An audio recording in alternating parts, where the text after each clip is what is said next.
What if the world doesn't want your intelligence?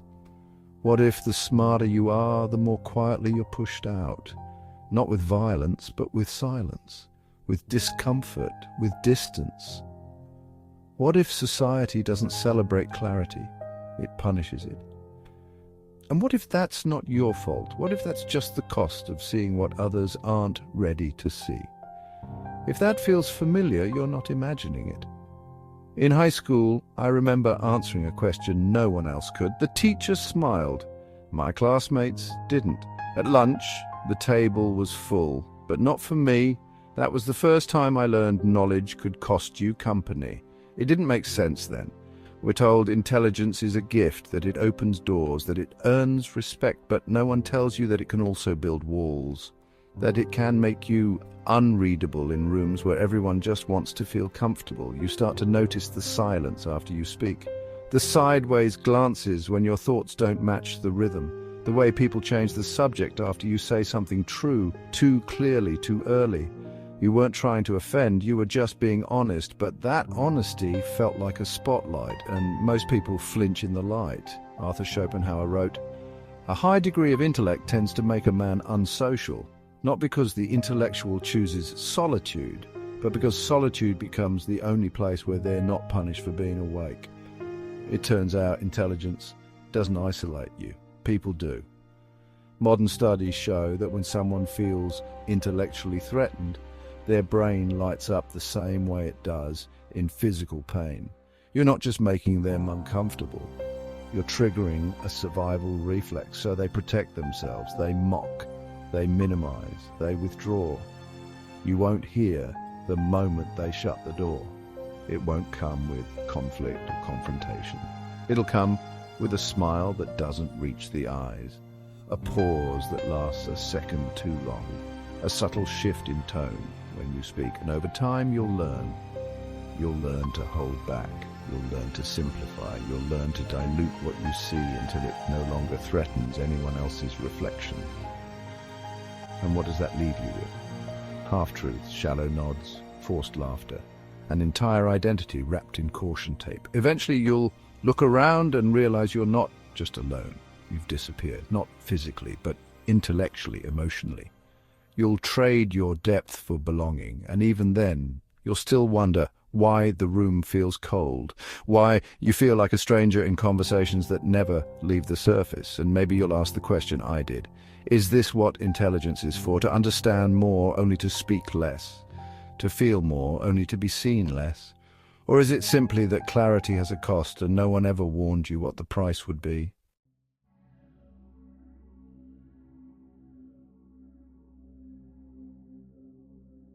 Arthur Schopenhauer didn't just describe the experience, he diagnosed it. He said intellect isn't just underappreciated in society, it's unwanted, treated like contraband, something smuggled into conversations, hidden behind metaphors and nervous smiles. He wrote, "So-called good society recognizes every kind of claim but that of intellect, which is a contraband article." And the moment I read that, something cracked open. Because I'd felt it. That quiet discomfort when your words dig too deep. That moment someone laughs a little too loudly at something you said. Not because it was funny, but because they didn't know how else to respond. You start to realize there's an invisible ceiling to how deeply you're allowed to think out loud. And once you touch it, people don't push you down, they just step away. Society praises intelligence only when it's entertaining, convenient, or diluted enough to be non-threatening. The second it challenges assumptions or questions the rules or makes people feel like they missed something, it becomes a problem. Schopenhauer said, "Personal merit has to beg pardon, as it were, for being present, or else conceal itself altogether." And if you've ever been the smartest person in a meeting but felt the need to stay quiet, if you've ever watched shallowness get applauded while your deeper thoughts were met with silence, you've lived that truth. Eventually you start shrinking your sentences, you wrap your insights in soft words. You speak in code, not to protect yourself from violence, but from the weight of constant misinterpretation. You're not just translating your thoughts, you're translating your very being. And that translation takes energy, too much. So you start conserving it. You go quiet, not because you have nothing to say, but because you've learned that saying it doesn't lead to understanding, it leads to friction. Schopenhauer believed the intelligent eventually withdraw, not out of contempt, but out of necessity. He saw that while ordinary minds thrive in the particulars, gossip, trends, distractions, the exceptional mind gravitates toward universals, and the more universal your thinking becomes, the less it fits into everyday conversation. You try to pull people into the deeper layers, they resist. You try again, they laugh. You simplify, they lose interest. And then it hits you, they don't want depth, they want resonance. And when you speak from your true depth, you stop resonating, so you dive alone, and society watches from the shore, praising your brilliance as long as you don't ask them to come with you. The irony is this: society needs those who see beyond the surface. It craves innovation, craves truth, craves insight, but only when it's safe, only when it doesn't disturb the equilibrium. And when you disturb it too early, you're not thanked. You're erased. You become the ghost in the room who spoke too clearly once and was never invited back. So you learn to dim your light, to smile more and say less, to watch ideas rot in your mind because the world around you doesn't know what to do with them. And somewhere inside that silence, a part of you starts to wonder if maybe the problem was you, but it wasn't. It never was.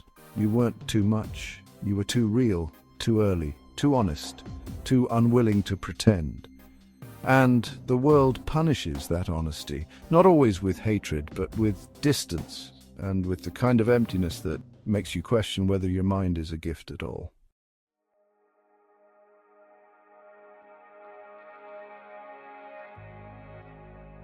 At first, I thought maybe it was me. Maybe I was just bad at conversations, too intense, too analytical. Maybe I was imagining the distance. Maybe if I just softened my tone, simplified my thoughts, things would click. But the more I read, the more I saw the pattern, etched across history, written in the margins of the minds who refused to play small. Nietzsche saw it clearly. He warned that the herd doesn't fear the brilliant because they're dangerous. They fear them because they're different, and difference threatens the illusion of sameness that keeps the herd intact. He called it resentment, the quiet rage of the mediocre. Not hatred that screams, but contempt that simmers, that slow, sour resentment toward anyone who dares to soar above the average. He wrote, "The higher we soar, the smaller we appear to those who cannot fly." But what he didn't say, what I've come to learn, is that when people think you look small, they stop listening. And when they stop listening, they start rewriting who you are. You're not insightful, you're pretentious. You're not deep, you're difficult. You're not awake, you're weird. And it happens quietly. You don't get a warning. You just feel it. You speak and the air shifts. You share and the silence deepens. You ask questions and eyes drift away like you're speaking in a frequency no one remembers how to hear. Freud approached it from another angle. He said, when someone threatens our identity, we defend ourselves through projection. We attribute to others what we're afraid to face in ourselves. So, when your intelligence makes someone feel small, they won't say, "I feel insecure." They'll say, "You think you're better than me." It's not about what you said, it's about what your clarity revealed. Jung went deeper. He said true loneliness isn't being alone, it's being surrounded by people who can't see what you see. It's holding truths that matter deeply to you and realizing you can't speak them without disrupting someone's emotional architecture. He wrote, "Loneliness does not come from having no people around you, but from being unable to communicate the things that seem important to you." And when I read that line, I stopped, because that wasn't just a quote. That was a diagnosis. That was the ache I hadn't known how to name. That feeling when you try to speak from your depth and the response is silence, a nod, a deflection, a glance at the phone, as if what you said belonged to another dimension entirely. You're not rejected loudly. You're just unfelt. And that absence of recognition starts to wear down the part of you that once burned to share. Peterson described it as the silent burden of the highly intelligent. He said they often struggle socially, not because they're cold or arrogant, but because they see patterns others don't. And it's exhausting to keep translating, to keep pretending the obvious isn't obvious just so you can be included. He said most people talk about things, but intelligent people talk about ideas. And when ideas become your language, you find fewer people fluent in it. Even Zizek, chaotic, brilliant, confrontational, said that society depends on illusion, that we construct comforting fictions to hold the world together, and anyone who pierces that fiction, even gently, is treated like a threat. Not because they're wrong, but because they interrupt the trance. You speak truth and suddenly you're not the insightful one. You're the buzzkill, the radical, the one who just overthinks everything. So you stop, not because you're out of ideas, but because you've learned the price of clarity. And here's what no one tells you. It's not the arguments that wear you down. It's the absence of them. It's the blank stares, the slow nods, the moments when your best ideas die in midair because the room wasn't built to hold them. And when that happens enough times, you don't just question your place in the room. You start to question if there's a room anywhere that fits you.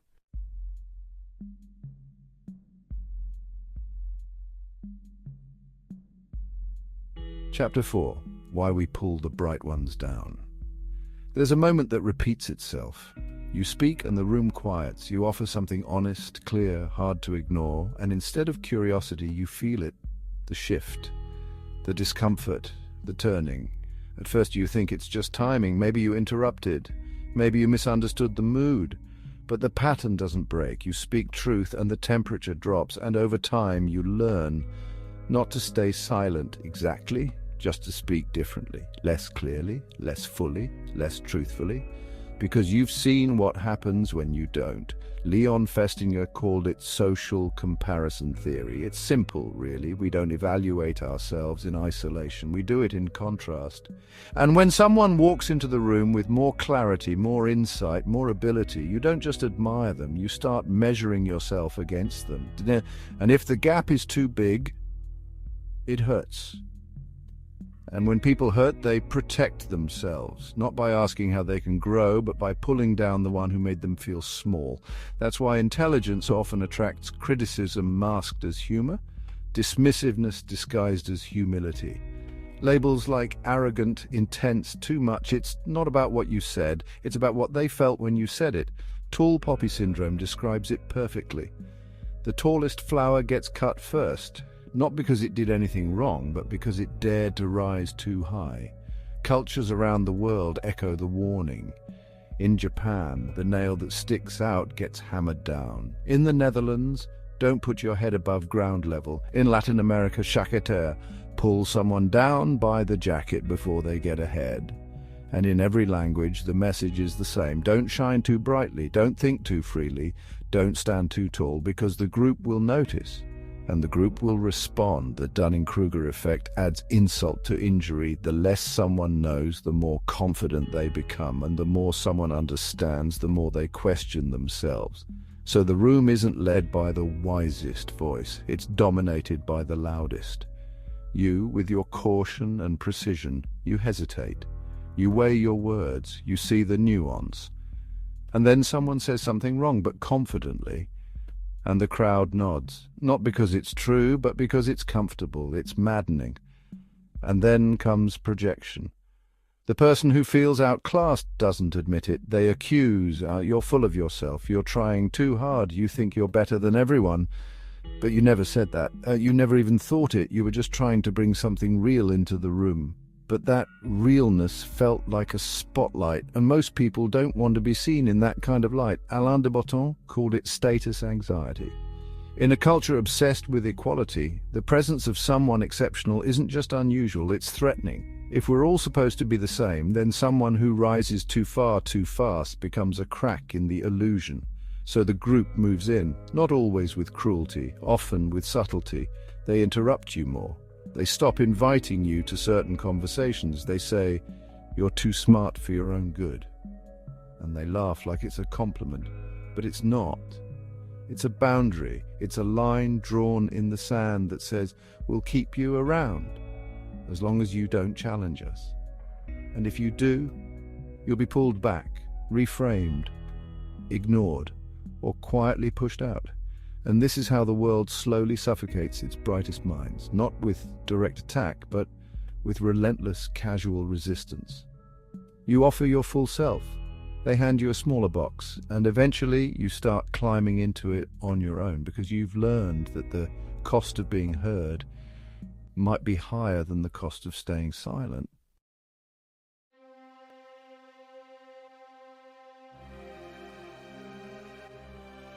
Chapter 5. Intelligence on Trial. There's a cost to seeing too clearly, a cost to knowing too much too soon and speaking it out loud.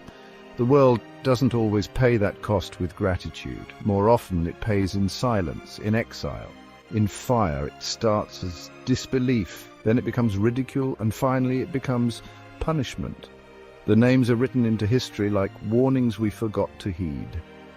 Hypatia of Alexandria, brilliant, revered, unafraid. She taught mathematics and philosophy in a city that was beginning to rot under political and religious fear. And one day they pulled her from her chariot, dragged her into the street, tore her body apart with broken tiles. Not because she hurt anyone, but because her presence was too sharp, too logical, too bright, and the mob couldn't stand the contrast. Giordano Bruno stood on the edge of an intellectual revolution. He looked at the stars and saw a universe without center.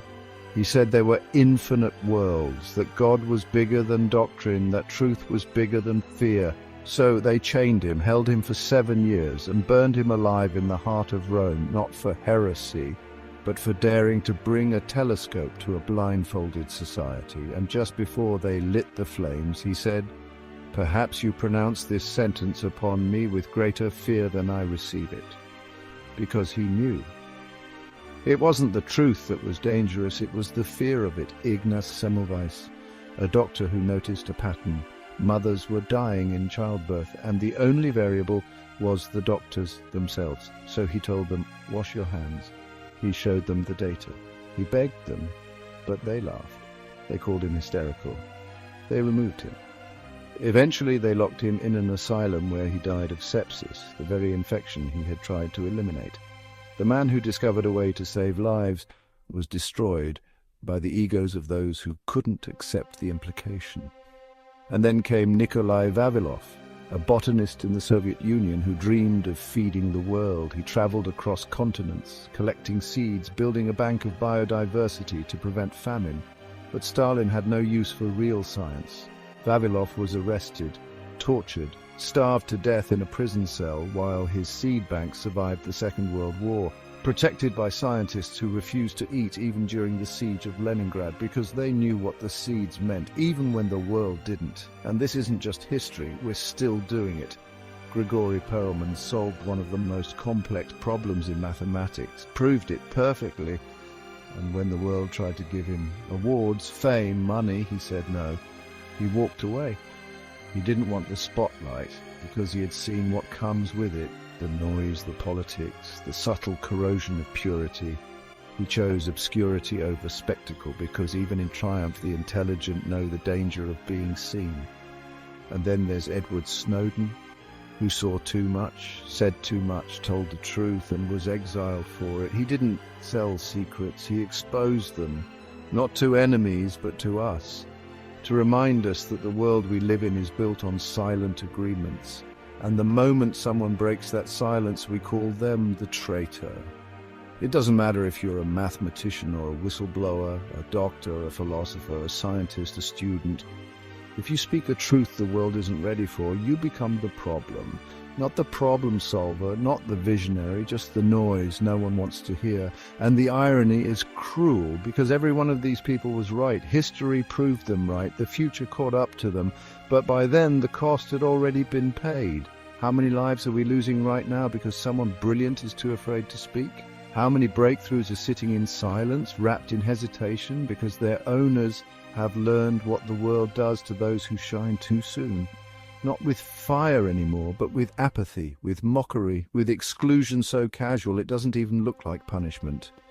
until you realize you haven't spoken freely in years. This isn't just a history lesson, it's a mirror.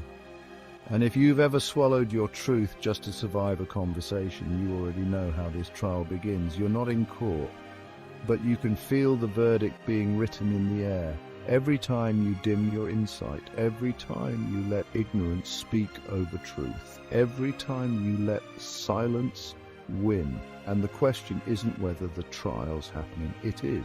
The question is, when will we stop sentencing our best minds before we're ready to listen?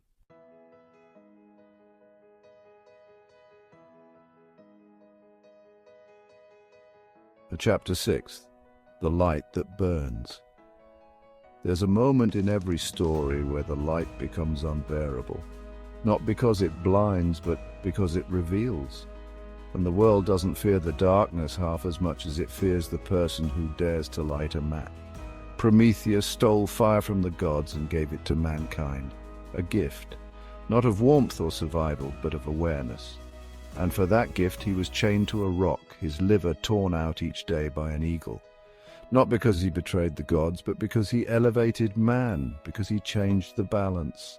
That myth wasn't about punishment, it was about warning. About what happens when you give people something they're not ready to carry. About how every gift of knowledge is also a burden for the one who dares to give it. In Genesis, Adam and Eve eat from the tree of knowledge, and the moment their eyes are opened, they're cast out of paradise, not because they became evil, but because they became aware, because they saw something that could no longer be unseen. Awareness comes at the price of belonging. And if you think that's just myth, look closer. Cassandra was given the gift of prophecy. She could see what no one else could, but the curse was that no one would believe her. She warned Troy of its destruction, begged, pleaded, and watched the fires rise from the walls while everyone said, "Why didn't anyone tell us?" She did, she always had. But when you speak truth too soon, you're not heard. You're labeled, dismissed, silenced. And sometimes the silence is worse than the fire. Even Lucifer, the light-bearer, is cast out for challenging the throne.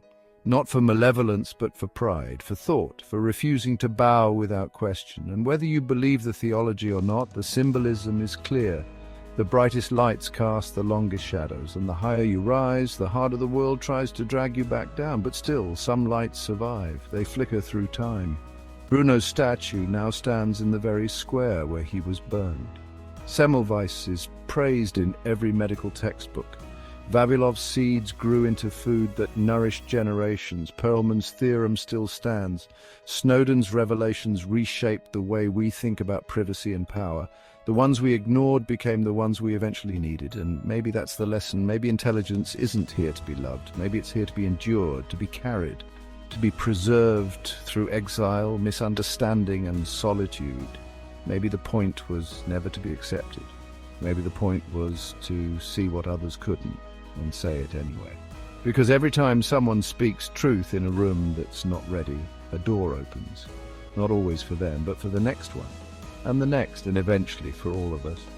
If you've ever held back what you knew because the room couldn't hold it, you're not alone, you're not broken. You're just one match in a dark world that doesn't realize how much it needs the fire. And if you've ever felt the weight of your own clarity, if you've ever been told to think less, feel less, be less, just to make others more comfortable, don't put it down, don't dim. Because somewhere out there, someone is choking on silence, and they're waiting for a signal that they're not crazy for seeing what they see. Not arrogant, not broken, not wrong, just early, just awake. Leave your mark. If you've felt this, say something, not for me, but for the ones who haven't found the words yet. The ones watching in silence, wondering if they're the only ones who feel it. They're not. And if we say it together, if we carry the truth instead of hiding it, maybe the light won't feel like a burden anymore. Maybe it'll feel like what it was always meant to be. A torch, not to burn down the world, but to guide it home.